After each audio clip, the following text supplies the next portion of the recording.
আমরা সবাই মন্দিরে যাই, ঈশ্বরের সামনে হাত জড়ো করে বসি আর নিজের ইচ্ছে প্রকাশ করি। যদি তাদের ইচ্ছে পূরণ না হয় তারা হতাশ হয়ে পড়েন।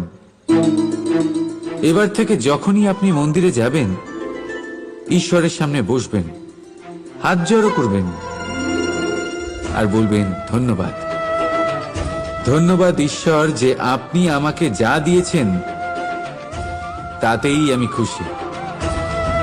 শুধু আমাকে পথ দেখাবেন যে কিভাবে আমি নিজের কর্মের দ্বারা, শুধু আমার কর্মের দ্বারা সেই সব পেতে পারি যা আমি চাই। ঈশ্বরের থেকে শুধু চাইতে গেলে তাহলে ঈশ্বরের কাছে নিজেকে অনেক ছোট মনে হবে। কিন্তু যদি নিজের কর্ম করে তারপর ঈশ্বরকে ধন্যবাদ জানান,